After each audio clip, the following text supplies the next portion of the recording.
और दोस्तों हम लेकर आ चुके हैं आप लोगों के लिए 10 मिनट में सुबह की 50 ताज़ा और बड़ी खबरें हैं।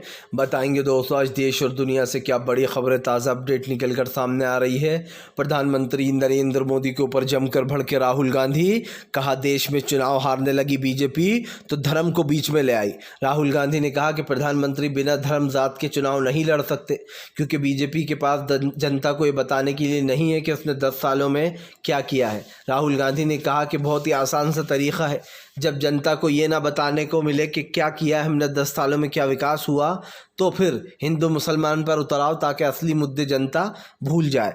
आपको बताते चले दोस्तों, प्रधानमंत्री नरेंद्र मोदी का विपक्ष के ऊपर बड़ा हमला, कहा इनकी सरकार थी जिन्होंने खुलेआम कहा था कि हम जो यहाँ पर हिंदुओं का हक छीनकर मुस्लिमों को बांट देंगे। इन्होंने खास करके ST OBC का आरक्षण कम करके मुस्लिमों को दे दिया। प्रधानमंत्री ने आरोप लगाया कि बीजेपी कांग्रेस जो है वो तुष्टीकरण की राजनीति करती है।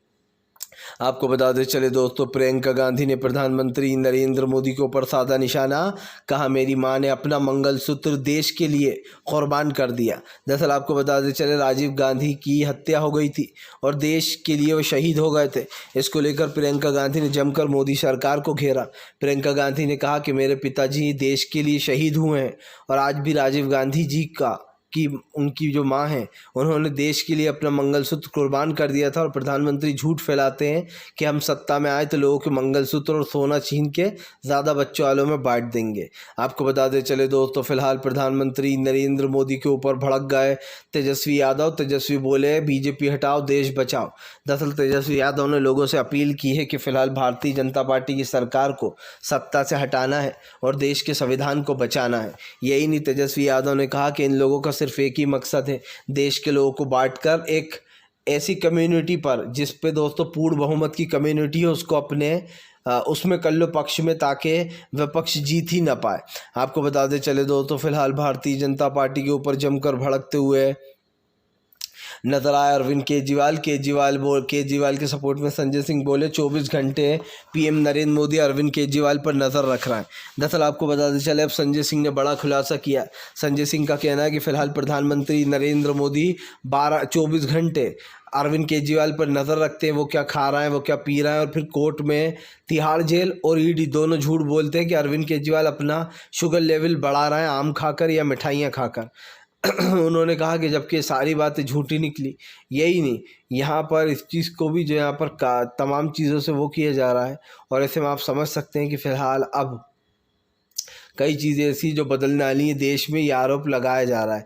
आपको बताते चले दोस्तों, फिलहाल गृह मंत्री अमित शाह का ममता बनर्जी के ऊपर बड़ा हमला। गृह मंत्री अमित शाह बोले बीजेपी की आंधी को इस बार दीदी भी नहीं रोक पाएंगे।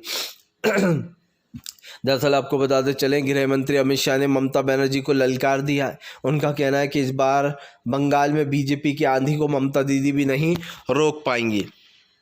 गृह मंत्री अमित शाह ने कहा कि बंगाल जो है वो एक तरीके से जंगल राज बन चुका है, यहाँ पर खुलेआम बमबारी गोलीबारियाँ आए दिन होती हैं। ऐसे में गृह मंत्री अमित शाह ने ममता बनर्जी को घेर लिया। आपको बताते चले दोस्तों, फिलहाल प्रधानमंत्री नरेंद्र मोदी के ऊपर फट पड़े मल्लिकार्जुन खड़गे बोले नरेंद्र मोदी ने 10 साल में देश को कुछ नहीं दिया। यही नहीं, मल्लिकार्जुन खड़गे ने आरोप लगाया कि बीजेपी कांग्रेस के मैनिफेस्टो से, इंडिया गठबंधन के मैनिफेस्टो से डर गई है, क्योंकि उसमें देश के न्याय की बातें की गई हैं।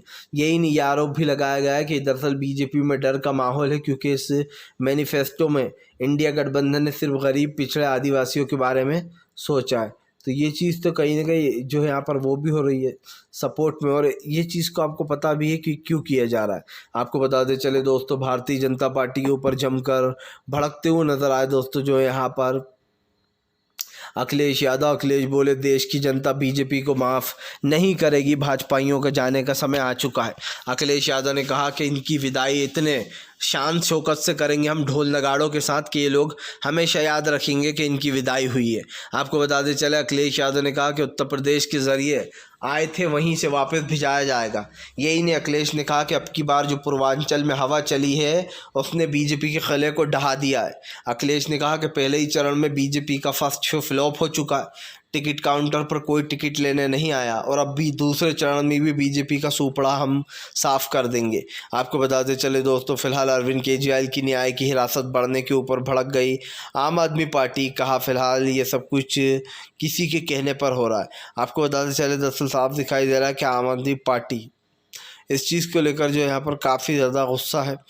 और ऐसे में दोस्तों अब कई चीज़ें जो यहाँ पर निकल कर सामने आ रही जहाँ पर ये खुलेआम बोला गया। आपको बताते चले कई चीज़ें ऐसी हैं जिनके ऊपर सहारे भी लिए जाते हैं। तो ये तो चीज़ साफ़ हो चुकी है कि यहाँ पर एक दूसरे के ऊपर आरोप प्रत्यारोप का गेम चालू है। आपको बताते चले दोस्तों, फिलहाल भारतीय जनता पार्टी के ऊपर जमकर भड़कती हुई नजर आई ममता बनर्जी। ममता बनर्जी ने गृह मंत्री अमित शाह को लिए लपेटे में। दरअसल ममता बनर्जी का कहना है कि होम मिनिस्टर आते हैं और यहाँ पर हमें ललकार के जाते हैं कि ममता दीदी का बीजेपी की आंधी को नहीं रोक पाएंगी। ममता बनर्जी ने कहा कि विधानसभा चुनाव में आज से 1 साल पहले भी गृह मंत्री अमित शाह ऐसे ही बड़े बड़े बोल के गए थे कि 2 तारीख को ममता बनर्जी की विदाई है, बीजेपी अपनी सरकार बनाएगी।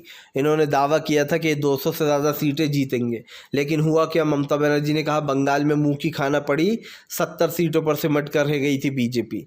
यही नहीं, ममता बनर्जी ने कहा कि उससे भी बुरा हाल इनका आम चुनाव में कई बार हुआ है और फिर से जब अब चुनाव आया तो ममता बनर्जी ने ये बहाना बनाया, मतलब ये चीज़ बोली है कि अब जो यहाँ पर बिल्कुल पूरी तरीके से उन्होंने भड़ास भी निकाल दी बीजेपी के ऊपर। और ममता बनर्जी ने साफ कहा कि बंगाल की जनता बीजेपी को नहीं जिताने वाली। आपको बताते चले दोस्तों, फिलहाल असदुद्दीन ओवैसी ने अपना बैकअप प्लान रखा है तैयार। बीएसपी, एसपी और कांग्रेस के उम्मीदवार का नामांकन रद्द होने के बाद असदुद्दीन ओवैसी ने कहा कि बीजेपी कुछ भी करवा सकती है, इसलिए उन्होंने बैकअप के तौर पर अपने भाई अकबरुद्दीन ओवैसी को भी जो यहाँ पर अपने सामने प्रत्याशी बना दिया। दरअसल आपको बताते चले ओवैसी का सोचना है कि अगर किसी कारणवश उनका नामांकन रद्द करवा दिया जाता है तो उनकी जगह उनके भाई चुनाव लड़ सकते हैं। ऐसे में ये सारी चीज़ें की गई हैं अखिलेश की तरफ से।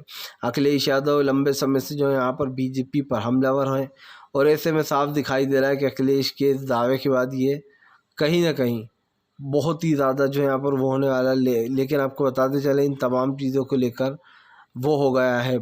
और ऐसे में दोस्तों अब हमें देखना होगा कि आने वाले समय में क्या कुछ होगा। आपको बताते चले दोस्तों, फिलहाल भारतीय जनता पार्टी ने कांग्रेस के ऊपर साधा निशाना।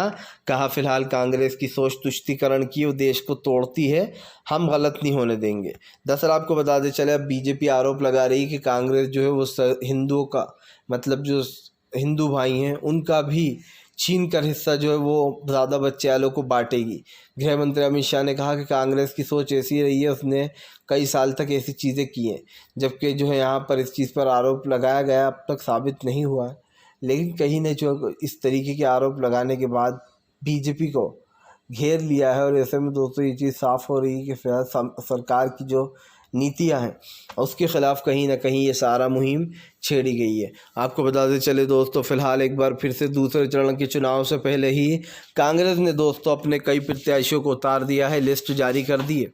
दरअसल आपको बताते चले दूसरे चरण के चुनाव को लेकर इंडिया गठबंधन और बीजेपी दोनों ही अपनी अपनी तरफ से अपने प्रत्याशियों का हौसला अफजाई कर रहे हैं। वहीं दूसरी तरफ आपको बताते चले दूसरे चरण के चुनाव, पहले चरण का चुनाव 102 सीटों पर था, अब दूसरे चरण के चुनाव को लेकर भी टेंशन मची हुई है। वैसे हम आपको बताते चले तमाम इन मुद्दों को लेकर जो है बीजेपी घिरी हुई है और ये आरोप लगा रहा है विपक्ष।